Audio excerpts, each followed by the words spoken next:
Have you ever dragged yourself home after a day so brutal your body feels hollow, when all you crave is a shower, a hot meal, and a few hours of sleep before life calls you back?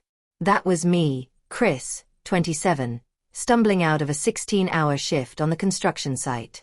My boots were still caked with concrete dust, shoulders raw from hauling steel rods through the rain. Rope burns stung across my palms, and my back throbbed like it had been sanded down by the weight of beams. The stench of sweat, diesel, and rust clung to me like another layer of skin. Even killing the ignition was a struggle. My hands shook too much to climb the stairs. All I wanted was silence, a bed, nothing else. But when I slid my key into the door of the house I'd grown up in, it didn't budge. At first, I thought it was me, too tired, too clumsy. I jiggled it, stared at the metal like it might apologize, even checked the house number as if I'd walked into someone else's life. Then the door creaked open. Diane, my stepmother, stood there. Yoga pants, oversized tank, phone glued to her hand, disdain in her eyes. Her hair was tied up like she'd had a rough day, though I doubted her definition of rough matched mine. Behind her, Jake, my stepbrother, lounged on my couch in my hoodie, laughing at something on his screen. Next to him, his freeloading friend had his arm buried in a bag of chips I'd bought.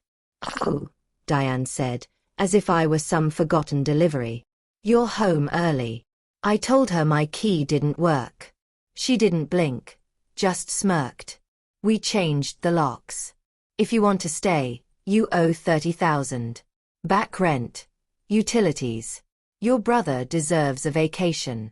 You've got a job, you can manage it." I stood there on the welcome mat I'd picked out years ago, duffel digging into my shoulder. For a moment, I wasn't 27 anymore. I was 12 again, watching Diane carry her boxes inside after my mom's funeral. Hearing her say, "Just call me Diane, not stepmom." Too formal. I'd already learned that was code for don't expect love from me. Did Dad approve this? I asked. Her smirk deepened. "He's overseas.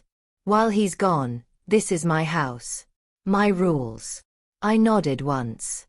Got it. Then I turned and walked away. No shouting, no slammed door. Just my car engine swallowing the ache in my chest. That night I slept at the site, curled on a plywood platform beneath scaffolding, wrapped in a safety vest against the cold.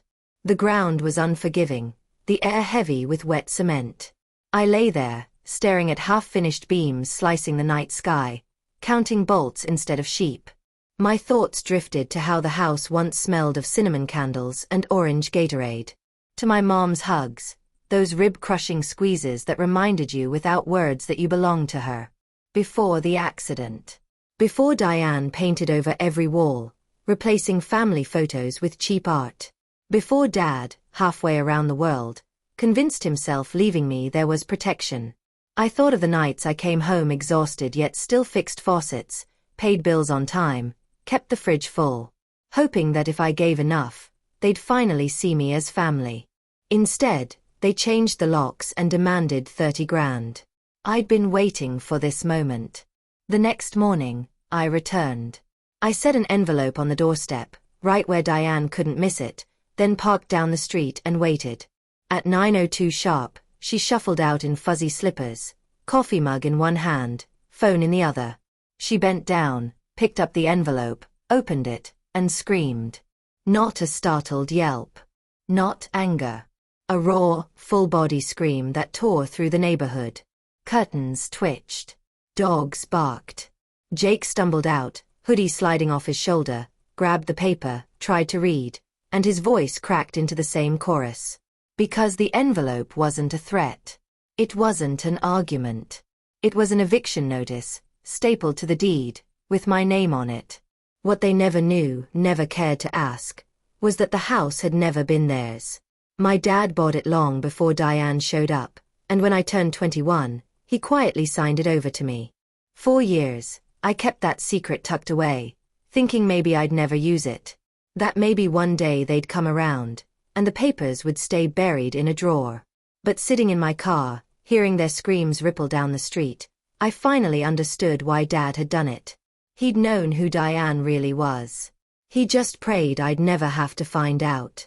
The next month was chaos. Diane painted herself as the victim online. Jake wept into TikToks. My phone overflowed with voicemails from distant relatives calling me heartless. She's your stepmother. He's your brother. Blood is blood. But I saved it all. Screenshots, messages, voicemails, a record of who they were once the masks slipped. When the deadline hit, I showed up. Not in dusty work gear this time, but pressed shirt, hair combed, documents in hand. Diane opened the door, arms crossed, eyes sharp as glass. We're not leaving. You already did, I said. On paper, weeks ago. Jake shuffled forward, hoodie half-zipped, eyes red. This is illegal. You're throwing us out. No, I told him. You chose not to leave. I gave you every chance. Then my dad's car pulled up. For a second, I feared he'd side with them, the way he once looked at Diane like she'd saved him from grief. But he walked to me first. His step steady, his eyes tired. He handed me an envelope. Divorce papers. She never cared about you, he said quietly. Or this family. I see that now. Together, we faced them. Diane sputtered excuses. Jake begged for pity.